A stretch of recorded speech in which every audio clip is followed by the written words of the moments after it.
Hello, this is my second video on my channel, the follow-up from the state of the world, and I tend to talk about a lot of political things, spiritual things, that sort of thing, really, a lot of things there, a lot of topics. Certainly the state of the world is broken, and that'll be, I'll link in the first video, if this is your first time watching me. I'm very much new to YouTube, so do forgive me. The reason why the second video is taking so long to come out is because the weather has frankly been rather rubbish. And this is the first day of spring, or certainly the last day of winter, and while the sun's out and there's very little wind, I thought I'd do my second video. So the topic I want to talk about are several topics, among them being the Gorton and Denton result, the rise of Restore, and where we'll be in 2029, and where the right has to decide its own future in this country. And so I'll go on with Gorton and Denton. It was always going to be a left-wing win, let's be honest. I know the media are making it sound like it's a right-wing seat being turned over to a left-wing party, the Greens, but it isn't. It's been a left-wing seat for 100 years. Labour have continuously held it for 100 years. The real story is the fact that Reform have come second in a historically left-wing seat. Now, granted, it's a far way off. They're not exactly a close second, but I think that tells you the mood of the nation and where Britain is heading in 2029. And we won't really know more until the May elections this year, in 2 months' time, as a matter of fact. So I just feel that with the Greens, they're this decade's Corbyn movement, really. They are to the 2020s what Jeremy Corbyn's Labour Party was to the 2010s. It's no different. They're just as batshit loony as Corbyn was, if not more so, quite frankly. But the real story is the fact that Reform came second. Now, I think it's granted to say that on the right, Reform are replacing the Tories, and on the left, the Greens are replacing Labour. That's obvious. I think that's what's going to happen in 2029, and I think it'll be close. I think what will happen in 2029 is we'll get a Reform Tory coalition. Now, the other thing I want to talk about is the rise of Restore. The fastest growing party in history. Now, of all the other right-wing parties that have come and gone over the years, you've had Heritage Party, led by David Curtin, UKIP, formerly led by Nigel Farage, but they still exist, don't know the leader's name, and you've got Ben Habib, who leads Advance UK.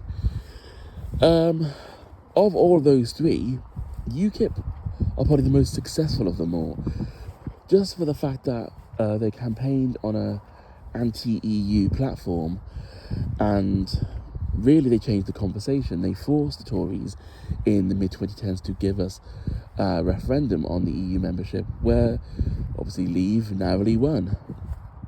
But after that, UKIP's job was seemingly done, and they faded away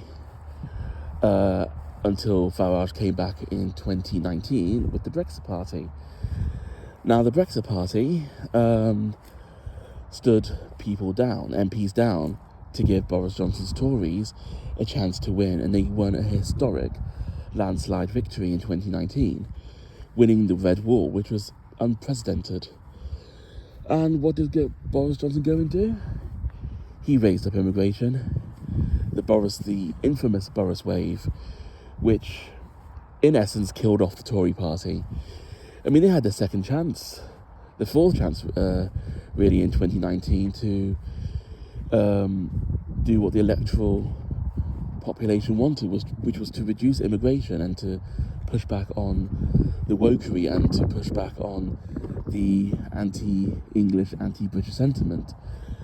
But they just doubled down on it, didn't they? They put us into lockdown, tanked the economy, quadrupled immigration. It was a mess, and that was why Starmer got in. It wasn't the fact that Starmer was anything appealing. I mean, this was no Blair moment for him, despite many people trying to say that this was a Blair moment. It wasn't, and it was never going to be. Frankly, Labour, led by Starmer, got in by the fact that the Tory vote collapsed. They either stayed home or they flocked to Reform, which is why Reform have 5 MPs, and if we had proportional representation, they'd be the third largest party by the share of MPs they would have. Unfortunately, first past the post means they get 5 MPs, and the Lib Dems, which got 1 million less votes than them, have more MPs in Parliament. And this leads me to Restore. So Restore is different from Heritage, Advance and UKIP. It's so much the fact that they're the fastest growing party. Or certainly the fastest after the Greens. I mean, they've got 100,000 memberships in 2 weeks. Certainly 3 weeks. And their social media presence is rather telling. Rupert Lowe's doing things differently to his predecessors, and that includes Farage. He isn't afraid to be called a racist.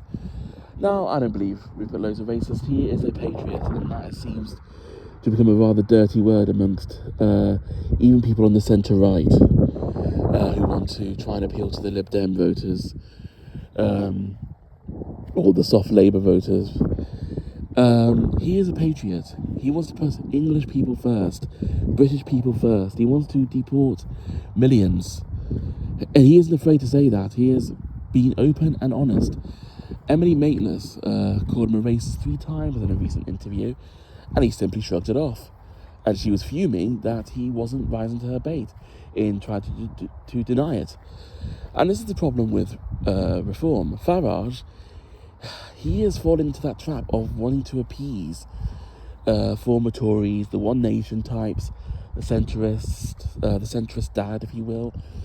He is appealing to them now, and he's forgetting why he's leading in the polls at the moment is because of his previous hardline stance of deportation. But over the past couple of months, he's let in ex-Tories. They could argue that those Tories weren't happy with how the old Tory party was going, but still, he's let them in. And he's allowing Zia Yusuf to control the narrative in a time where Islam isn't exactly an appealing religion in this country, and it's not doing them in good stead. I mean, they're still ahead in the polls, granted. Labour are languishing 4th. But I reckon that the dent in the lead is largely because people are going to Restore. Now, Restore, they're an interesting party. Now, I'm not saying they'll win the next election. What I am saying is that they'll certainly force the conversation. They'll certainly force the hand of the establishment. And that's what I believe Restore will do. Restore exists to change the conversation. And I certainly think that if Reform does win the next election, I do believe they will win. I don't believe it's impossible that... I mean, let's be honest, they will be the next government. Farage is the Prime Minister in waiting, because there is no one else at this point. I myself am going to hold my nose and vote for Farage, simply because of the fact that we need to get the change happening now. However, if Restore do better than expected in the May elections and begin to climb the polls, I think they will have got a chance of certainly changing the conversation. Maybe even, by some miracle, doing a merger with Reform. Now, I'm not sure how likely that is, given the relationship between Farage and Lowe is at an all-time, pardon the pun, low. But let's not forget that Reform backstabbed Lowe So I'm not sure if he'd be happy to work with his backstabbers. He's a pragmatic man, though. He's a man of his principles. And his quiet rise is something that no one's really talking about. No, people are focusing on Farage and Zach Polanski, with good reason, but no one is really looking at Restore. They really are the cat amongst the pigeons. They are the ones who are set to lead the conversation, aren't they? Yeah, it's quite an interesting one, isn't it?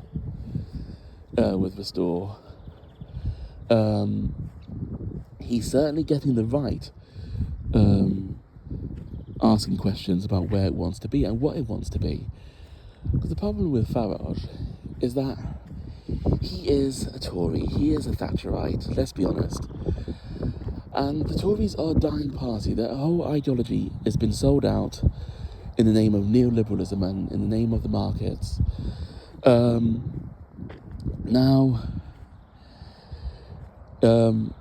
Farage has been wanting to, has been quite vocal in his support of Trump in this new Iran war. And same with Kemi Badenoch.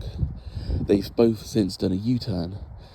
Now, I don't want a war with Iran, and I'm taking the Rupert Lowe view of this because, let's be honest with you, Starmer doesn't want a war with Iran because he doesn't want to upset his Muslim voters. But he, with Rupert Lowe, his view is this, that we don't want a long war with in the Middle East and create a refugee crisis yet again and land ourselves where we were 20 years ago with the Iraq and Afghanistan wars, which to a large extent this country's never really recovered from. And it only ended recently. Certainly in Afghanistan we were there for 20 years. We left there in 2021, so do we not want another long war in the Middle East? No, we don't. We are at this point because of those long wars. I mean, I don't know what Trump is thinking, quite frankly, in going into those wars. It really is obvious that this is an Israeli-led war. And we don't want another refugee crisis. We don't want hordes of migrants coming into this country. And that's Rupert Lowe's view. His view is that we should fix our country. Now, I think that view will appeal to a lot of people, even, dare I say it, centrists, who are sceptical, who are about the GDP, who are about neoliberalism. I think they could probably even set aside that hat and realise that Lowe has a point. This country is in a mess. We have potholes up and down the country. Our town centres are being hollowed out and being replaced with vape shops and Turkish barber shops. Our high street is dying. Britain is just an economic zone at this point, an economic strip. We are not a country. We have no community. We have no sense of traditional pride. We have any sign of patriotism is called racism. And this is part of the problem with reform. Reform, it pretty much is a continuation in some aspects of that Tory free market view. If you want real change, and as I said, I say this as someone who is going to vote for reform with my nose held, and for the simple fact that at the moment they are the only way to break the endless Tory Labour tennis match. But my heart of hearts, supports Restore. And Rupert Lowe's vision, I get a good feeling from Rupert Lowe. And his quiet rise is something that no one wants to talk about. When the media doesn't talk about something, that tells you that something unexpected is going to happen in the future. And that's what I feel with Restore and Rupert Lowe. Now, I'm not saying he'll win the next election, but I don't doubt he won't win the election after that in 2034. Because if Farage is seen as not doing enough on immigration, then it will be Restore. I'm being optimistic here. I reckon we have 2 election cycles left to save Britain. And if by the mid-2030s we are still in dire straits, then, well, I fear what could happen. The unthinkable could happen in this country. And tensions are already at a knife edge anyway. People are poorer, angrier, there's not a lot of money going around. People are becoming wage slaves, and Farage has a task on his hand to just really listen to what the electorate want. People will be taking a chance on him to do something. Otherwise, he will be replaced by Restore. Restore will alter the conversation, for sure. That is obvious. And I even think in the future, if Restore get more seats in the mayor elections than people expect, Labour will have to pivot and do one of their many, many U-turns. For the pure simple fact that we cannot go on this way. Our borders are being left wide open, and we are facing something unprecedented in this country, where an ideology is taking hold, which is where the Green Party comes in. The Green Party are useful idiots for this particular ideology. And it's quite worrying, really, how willfully naive they are. Of course, if Restore do well in the local elections, I won't worry, because I genuinely believe the conversation will have shifted to one where we have to control our borders, where we have no choice. This leads me to the future of England. Rupert Lowe's view is that we are no longer a global superpower, and he's right. And this is what people on the right have to accept. We are no longer a global power. We are not an empire anymore. And it's okay to admit that. I admit that. We are not a superpower. You know that when you go up and down the country. We have no community. People are unhappy. People are angry. We have no town centre. We have the high street is being slowly dismantled. We have no nightlife. Cost of living is going up. We are wage slaves. Let's stop pretending we are this seafaring empire anymore. We are not. As far as I'm concerned, let America, let the EU, let Russia, let China, let India, Pakistan, Brazil, let them be on the world stage for the next few decades while we fix our country and become a country we can be proud of. This is my feeling on what I call Anglofuturism. I see us as being on the verge of a renaissance, a cultural renaissance. And I know there's many people who are pessimistic about the future, and I don't blame you. A part of me is still quite pessimistic, but I also feel hopeful in that with Restore Britain, that we are watching a quiet revolution. And they did say the revolution will be televised. No one will be paying attention to the revolution. And maybe Restore is that revolution. Maybe we are facing a quiet revolution where we get to a point where we can alter the conversation and get our country back. I'm going to end the video there. As I said, I'm very much new to this YouTube thing still. So if you like this video, please subscribe, please share it amongst your family and friends if you're like-minded, and let me know what you think. I'm open to criticism. I'm very much an individual of the public. I'm not backed by anyone. I'm just an individual sharing my thoughts and hoping I can get my thoughts shared out there. Anyway, God bless.